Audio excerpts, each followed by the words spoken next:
really comprehensive presentation. I would add one thing.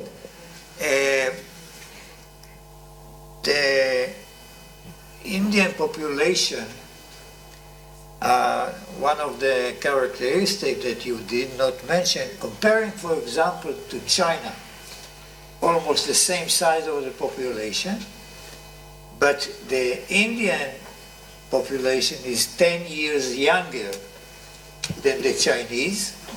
And no, this is going to be a serious element in the future development and potential for real economic growth. Jason, with your permission, I will change the order and ask Dr. Tanvi Madan. You are the project director of India project director in almost as good as our institute, Brookings. Almost.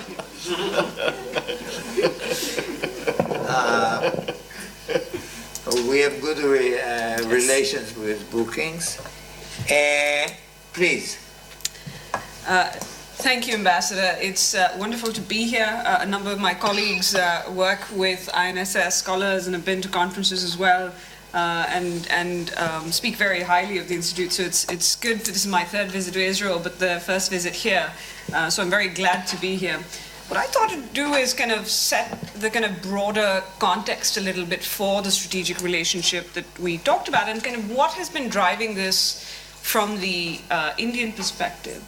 I think one of the things that's crucial to mention is, and this is a good thing for the relationship, that this relationship between India and Israel has really been a bipartisan one, or kind of a multi-partisan one from the Indian perspective. You've seen since '92 governments of multiple stripes move this relationship forward.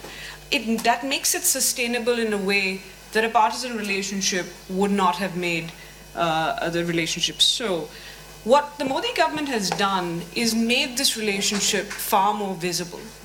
And you've seen over the last couple of years a number of visits, but also the fact that the presidents have exchanged visits. And you see the Prime Minister's visit, I think, in some ways the culmination of this kind of bringing this relationship out into the open. One of my colleagues in the think tank world said this visit is symbolically overdue. And the timing is particularly, I think, good for a number of reasons.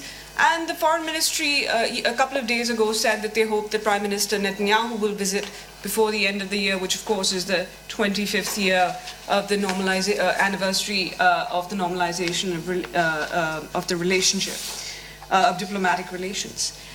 This visit is going to be interesting. The kind of key issue we're talking about, which is kind of particularly security and defense, the Prime Minister, both the Prime Ministers have said that they're going to kind of, this is not the focus of the visit, the defense relationship, but that they've been downplaying it.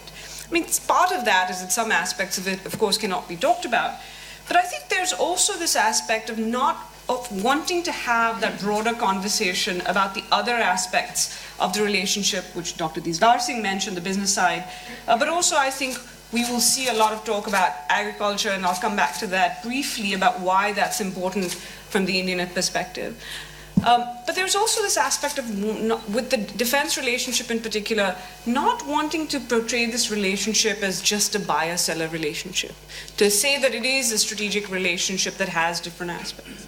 Let me spend a couple of minutes on the security aspects, the defense and security aspects of the relationship, because it is a key driver from the Indian perspective and has been for a number of years, even before, as General Yadlin pointed out, even before diplomatic relations were normalized in 1992. And this security relationship has the defense aspect, the homeland security aspect, which for India is crucial, the intelligence relationship, and more recently, particularly something General Yadlin pointed out, cybersecurity, which I think has a huge amount of potential, as well as border management. For India, this is crucial both in terms of territorial and maritime borders. What has been kind of driving this? I think one is a shared concern about terrorism, facing different, obviously, groups, etc., but that shared concern about terrorism has been crucial. I think second, the commercial interests that both countries have in this. Israel's quest for additional markets. I think India is the largest market for Israeli defense companies in terms of exports. And for India, and this is a crucial aspect, for a number of years India was highly dependent on what was then the Soviet Union and then Russia for a lot of military equipment.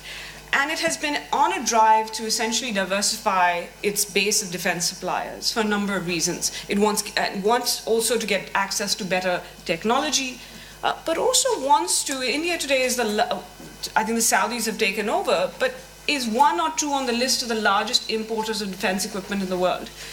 India likes to be ranked high. This is one area where I think the government would like to see India move down that list and produce more at home. So another key aspect is countries and companies that are willing to co-develop and co-produce. As Yadin mentioned, this could also potentially be a challenge, but this is something that's very important for India, and Israel fits in very well in that scheme of things. For India, Israel has become now a key supplier. The key aspect of in the last 3 years, for example, Israel has been the third largest defense supplier for India. Only Russia and the US the US and Russia in that order have been larger suppliers in terms of deals signed by India for military equipment.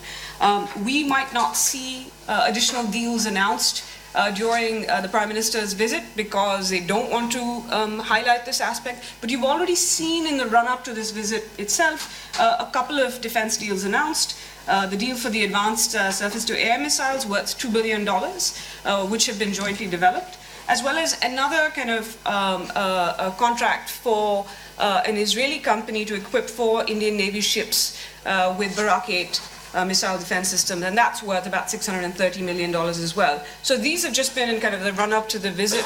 It kind of signifies, even though it might not, be more of this might not be announced. One aspect of this defense relationship that for India is crucial beyond kind of Israeli companies being willing to co-produce, co-develop, give access to technology, etc., is, and this is very crucial for India, is Israel is considered reliable as a supplier. It's one of the few countries, and when India has been under sanctions, has not stopped supplying India with parts or with equipment. And this has been crucial even before 1992, particularly in the 65 and 1971 wars. Was not acknowledged publicly. It's only now that we're finding out the true nature of it as people start talking, but also as the official documents come out. But also in 1999 during the Kargil War. So the reliability has been a crucial. India does not think of external actors as reliable. Israel, it does. I'm not going to say very much about the business side of the relationship, but just in terms of challenges, I'll mention kind of a couple of challenges. One, as I think the Prime Ministers will highlight, you cannot base a relationship on the defense aspect alone. And so I think the aspects that Dr. Didar Singh talked about, business ties, are going to be crucial. I think people-to-people ties, we might see some encouragement with hopefully easier visa policies, but perhaps a direct flight between Delhi and Tel Aviv to encourage that people-to-people aspect. To give you just the numbers, about 50,000 people go from each country to the other. But 50,000 from India, which is 1 billion people, is not enough. And Indians don't just travel a lot abroad, they spend a lot abroad. So I think that's something that needs to be encouraged if this is going to be sustainable. This is where also agriculture is crucial. Israel can help India in a way that other countries cannot, because of the nature of the work that has been done here in terms of agriculture as well as water management issues.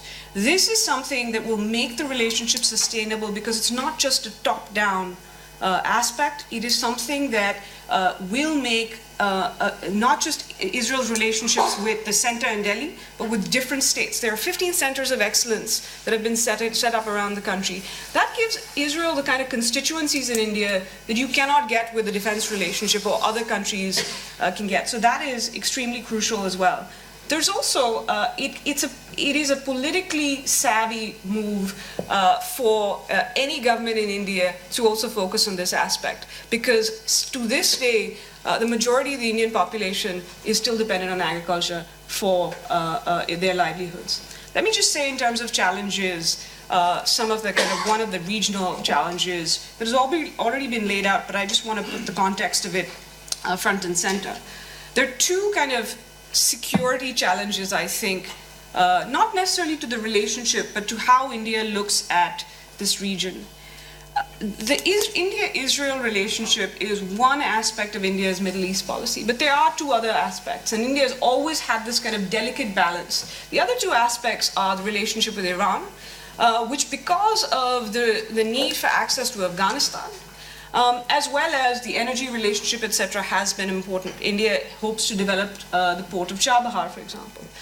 The second leg of kind of the three-legged stool of India's kind of Middle East policy has been the relationship with the Arab states. As Israel's relationships with those states have become somewhat kind of better, it has eased the friction that causes between India and Israel. But those Arab states for India are crucial. 7 million Indians live and work in the Gulf. There are 65% of India's imported oil still comes from the Middle East. 85% of the imported natural gas for India comes from Qatar, not just the Middle East, it's just Qatar. So these countries are going to stay important. So what happens in the Middle East, whether it's the Saudi-led coalition fighting against the Qataris or the situation in Syria, these things will matter to India, and its policies won't just be shaped by the kind of bilateral relationship with what's going on in the broader region.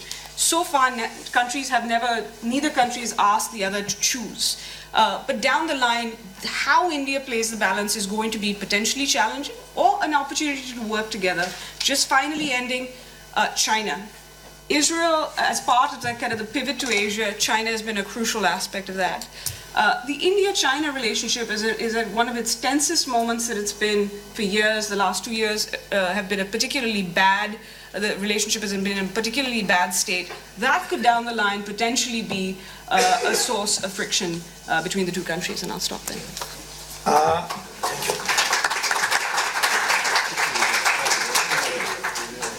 Thank you, Dr. Madan.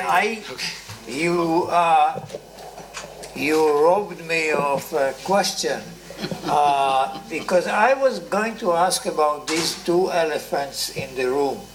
One is a big elephant, the China-Israel relations. To what extent the India-Israel relations can develop simultaneously or side by side with the development of Israel-China relationship. There is one supportive element, and that is that we don't have any security relations with China. The number one, and this will be an issue during the visit, it's already in the Indian press. Prime Minister Modi does not go to Ramallah. In the past, I could not imagine a visit, certainly by an Indian high-ranking politician, certainly the Prime Minister, or any other foreign dignitary coming from other countries, coming to Israel and not visiting the Palestinian leadership in Ramallah. I have my answer, but please. I think what the government has been doing on the Palestinian issue, and you saw this, if you haven't had a chance to see it, it's an interview worth reading that the Prime Minister gave to Israel Hayom a couple of days ago. And he has reiterated that India supports a two-state solution. What the Prime Minister has stopped adding is the phrase and support for a Palestinian state with East Jerusalem as a capital. He has stopped saying that part. But what he has done, and I think governments have been trying to do it, he has just like he's been more visible about the Israel relationship, he's also been trying to drive what they call the de-hyphenation, which is that India will have relations with the Israelis and Palestinians in parallel. Now, that's an ideal scenario because obviously they do, I think, intersect. But the attitude he has taken with the Palestinians is, the president did go to Ramallah and stayed there overnight. The foreign minister went to Ramallah, and I don't think she stayed, but she did visit. But I think partly for two reasons. I think to reinforce this idea of de-hyphenation in not visiting. I think the second reason is it is something his political base, I think, would like him to do. But I think a key aspect of it's worth keeping in mind is that he has also, in some ways, made kind of India's de facto recognition of the Palestinians as a state much more visible as well. So inviting Abu Mazen for one of the longest visits to India, but also starting Foreign Office consultation with the Palestinians for the first time, which previous governments did not do. So I think it's this delicate balance, just like it is with the broader Middle East. He also did something before he's come here. Now, there have been some complaints, why didn't he come before? I think partly he's visited Saudi Arabia, Qatar, the UAE, and Iran. Coming here at the end of it partly takes away some of the criticism that you are not maintaining those relationships.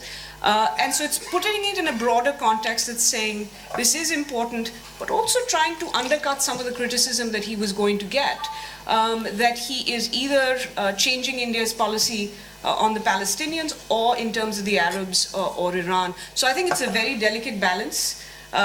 The foreign ministry is probably going to be kept in business, just maintaining the balance in the Middle East, forget any other region.